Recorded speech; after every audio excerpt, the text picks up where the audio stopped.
अकेलापन एक ऐसा शब्द जिससे सब घबराते हैं। अगर मैं कहूं कि आपको अकेले रहना है तो आप परेशान हो जाएंगे, क्योंकि हमें इसकी आदत नहीं है, ना ही हम ऐसा करना चाहते हैं। बदलते जमाने के साथ लोगों का रहन सहन तो बदल ही रहा है, साथ ही जीने का तरीका भी बदल रहा है। कई लोग ऐसे हैं जो किसी मजबूरी में, जैसे नौकरी इत्यादि के कारण अकेले रहते हैं, तो कई लोग ऐसे हैं जो अपनी मर्जी से अकेले रहना पसंद करते हैं, अपनी काम को सच्ची लगन से अकेले ही करते हैं। जो लोग अपने मर्जी से अकेले रहते हैं उनमें कुछ अलग ही गुण होते हैं। ऐसे लोग जीवन में सफलता जल्दी हासिल कर लेते हैं। अकेले रहने के फायदे अगर आपने समझ लिया तो समझो आपने पूरी जिंदगी समझ ली। अकेले रहना किसी के लिए वाकई आसान काम नहीं है अकेले रहने का, लेकिन यह भी मतलब नहीं है कि हम अपने घर परिवार अपने मित्रों से दूर रहे। अकेले रहने की भी एक कला है जो आगे आपको इस कहानी में पता चलेगा। अकेले रहने का यह मतलब है एकांत में रहकर अपने काम को, अपने सम्मान को, अपनी प्रतिष्ठा को, अपने अंदर झांकने की कला को, अपने उज्जवल भविष्य को आप कैसे आगे बढ़ा सकते हैं, उसके बारे में जानना। हम अकेले रहने के उन 7 अमूल्य गुणों के बारे में भी जानेंगे इस कहानी के माध्यम से। एक व्यक्ति गुरु के पास आया और बोला, गुरुदेव, मेरे दुख का कारण क्या है?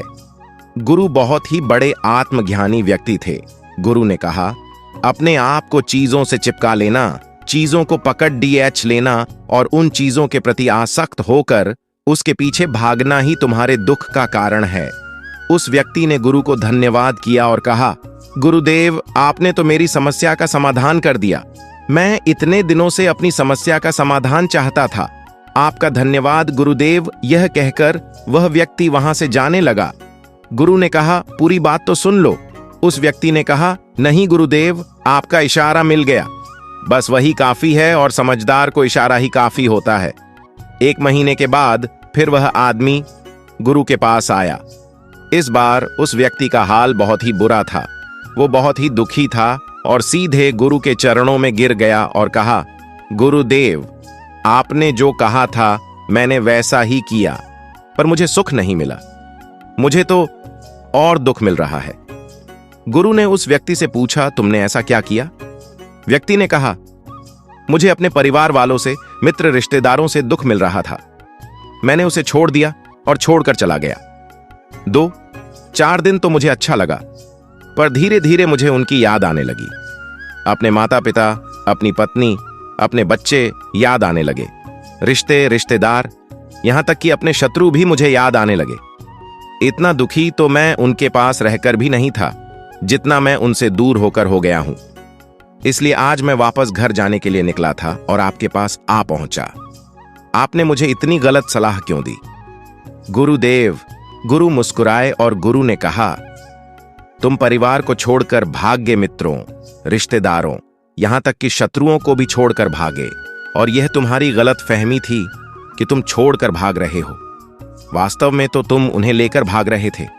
व्यक्ति ने कहा, पर गुरुदेव, मैं तो किसी को अपने साथ नहीं लाया। गुरु ने कहा, जो चीज हमें दुख देती है वह कहीं बाहर नहीं होती, यहां तक कि जो हमें सुख देती है वो कहीं बाहर नहीं होती। ये सब परिवार वाले, रिश्तेदार, मित्र, शत्रु, ये सब कहां बसते हैं? ये सब हमारे मन में बसते हैं।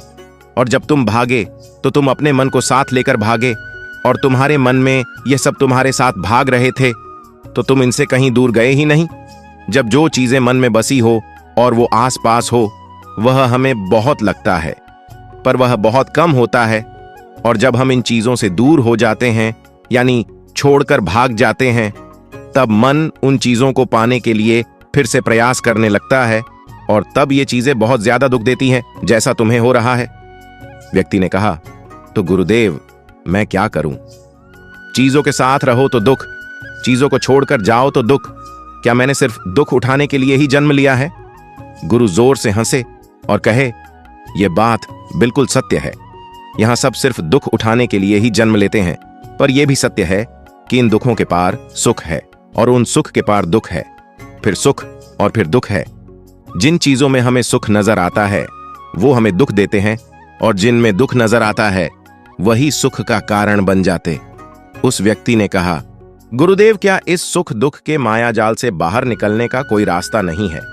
गुरु ने कहा, रास्ता तो है, मगर तुम इसी दुनिया में रहना चाहते हो, इन सबके साथ रहना चाहते हो, तो तुम्हें एक काम करना होगा। तुम ऐसे ही रहो जैसे कि तुम इस दुनिया में अकेले हो।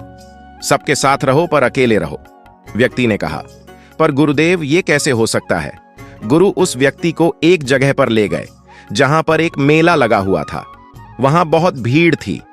गुरु ने कहा, देखो अपने आसपास, यहां किसी को जानते हो क्या?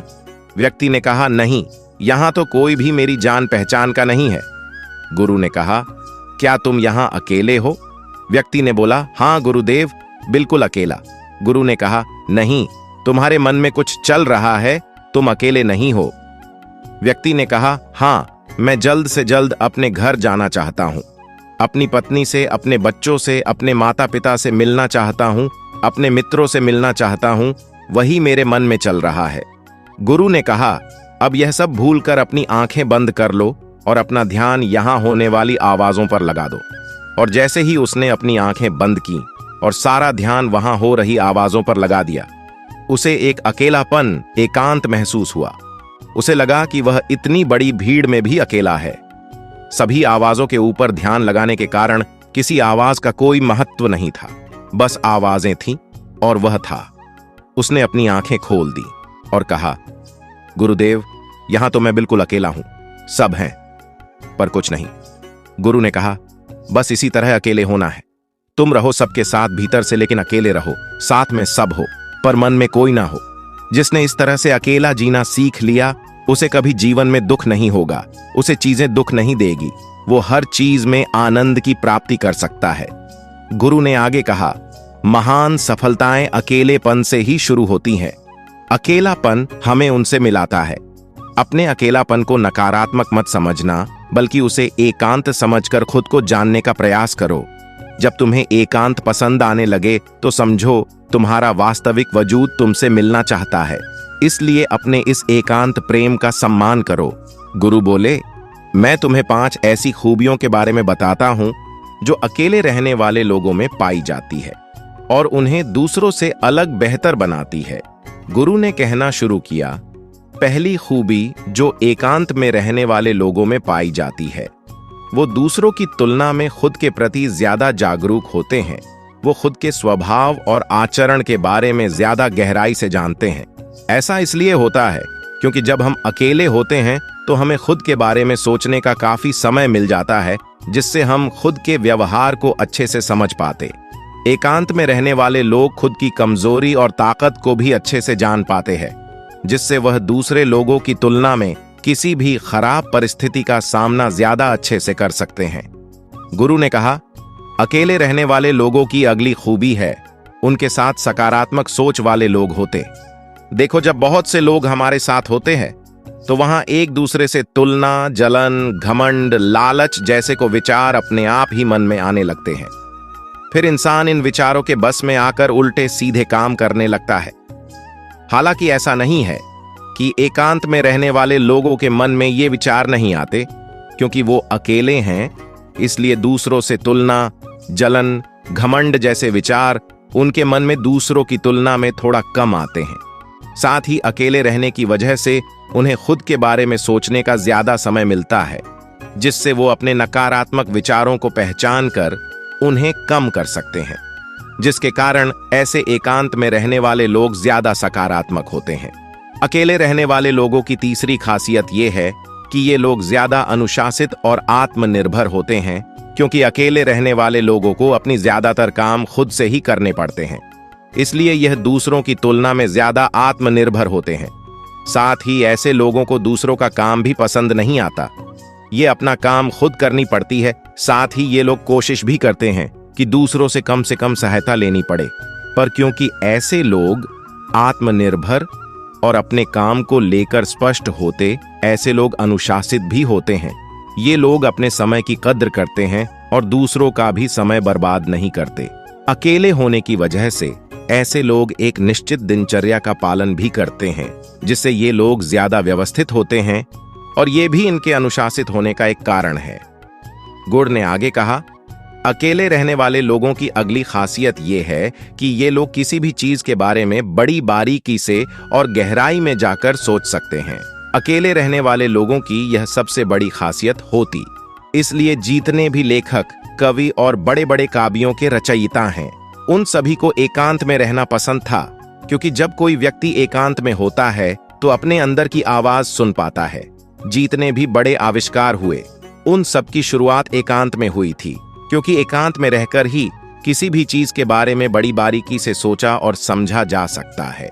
गुरु ने कहा, एकांत में रहने वाले लोगों की अगली खूबी ये है कि इनका व्यक्तित्व सबसे अलग हटकर होता है। वो लोग ज्यादातर दूसरे लोगों के साथ रहते हैं, ये अकेले रह ही नहीं पाते।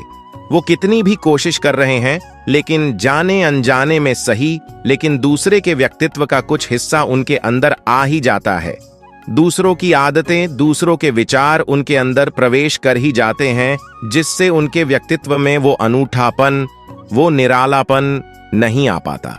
उनका व्यक्तित्व कई सारे लोगों के साथ व्यक्तित्व का मिश्रण होता है, पर क्योंकि एकांत में रहने वाले लोग अपना ज्यादातर समय अपने साथ बिताते हैं, इसलिए यह दूसरों की बातें और विचारों से बहुत ही कम प्रभावित होते हैं। इनके अपने जीवन को जीने के खुद बनाए नियम और कायदे होते हैं, जिनका ये पालन करते हैं। ये किसी से भी आसानी से प्रभावित नहीं होते, इसलिए ऐसे लोगों की शख्सियत सबसे हटकर सबसे अलग होती है। इसलिए इनके व्यवहार में एक अलग ही निरालापन होता है, जो किसी दूसरे व्यक्ति को भी पसंद आ सकता है और नहीं भी। गुरु बोले, अगला खासियत जो एकांत में रहने वाले लोगों में होती, ज्यादा लोगों से अपने संबंध नहीं बनाते, लेकिन ये जितने भी लोगों से संबंध बनाते हैं, सच्चे दिल से बनाते हैं। ऐसे लोगों की बहुत ही कम दोस्त होते हैं, लेकिन जितने भी होते हैं, ये उनसे अपनी दोस्त की पूरी ईमानदारी से निभाने की कोशिश करते हैं। अक्सर लोगों को ये लगता है कि एकांत में रहने वाले लोग बहुत कम बात करते हैं। देखिए, उनसे पूछिए जिनसे ये दिल से जुड़े होते हैं, उनसे ये कितनी बातें करते हैं। वैसे लोग इन्हें अपना मान लेते हैं और वो इनके सामने अपने पूरे दिल की बात रख देते हैं। अकेले रहने वाले लोग बहुत ही कम लोगों के साथ संबंध रखते हैं, लेकिन जरूरत पड़ने पर वो अपनी तरफ से पूरी मदद करने के लिए तैयार रहते। इसलिए इनके रिश्ते कम लोगों से तो होते हैं, लेकिन जिनके साथ भी होते हैं बहुत मजबूत होते हैं। अगली खासियत, अकेले रहने वाले लोग मानसिक तौर पर और भावनात्मक रूप से मजबूत होते हैं, क्योंकि उन्हें पता होता है कि अगर कोई समस्या उनके ऊपर आती है तो उन्हें अकेले ही उन्हें समस्या से निपटना पड़ेगा। ऐसा बार बार करने से उनके अंदर खुद के प्रति आत्मविश्वास बढ़ जाता है, और आत्मविश्वास एवं आत्मसम्मान के बनने से वो मानसिक और भावनात्मक तौर पर और मजबूत होते चले जाते हैं, और ये मान लेते हैं कि कोई भी ऐसी समस्या नहीं है जिससे वो अपनी दृढ़ इच्छा शक्ति के दम पर हरा ना सके, और यही एक सोच उन्हें दूसरों से अलग बनाती। इतना कहने के बाद गुरु चुप हो गए। उस व्यक्ति ने कहा, गुरुदेव, आपकी सारी बात तो ठीक है, लेकिन ये कब कहा जा सकता है कि अकेलापन एक वरदान है? ये सुनकर गुरु ने कहा, अकेलापन हमेशा से ही एक वरदान रहा है। अगर हम उस समस्या को पूरी सकारात्मकता के साथ उपयोग कर पाए तो, क्योंकि जब हम दुनिया के लोगों के साथ होते हैं तब हम भीड़ का हिस्सा होते हैं, लेकिन जब हम अकेले होते हैं तब हम खुद के साथ होते। जब हम खुद के साथ होते हैं तभी हम अपने समय का सदुपयोग, खुद का आकलन, खुद के शौक, सभी बातों पर अच्छे से ध्यान दे सकते हैं, अपनी कमजोरियों पर भी काबू पा सकते हैं, और ऐसा कह सकते हैं कि सच में अच्छाई की राह और इंसानियत की मंजिल भी पा सकते। उस व्यक्ति को गुरु की बात समझ आई और वह गुरु को धन्यवाद कहकर चला गया। तो साथियों, यह वीडियो आपको कैसी लगी? मैं उम्मीद करता हूं इस वीडियो से आपको बहुत कुछ सीखने को मिला होगा। अपनी राय कमेंट बॉक्स में दें।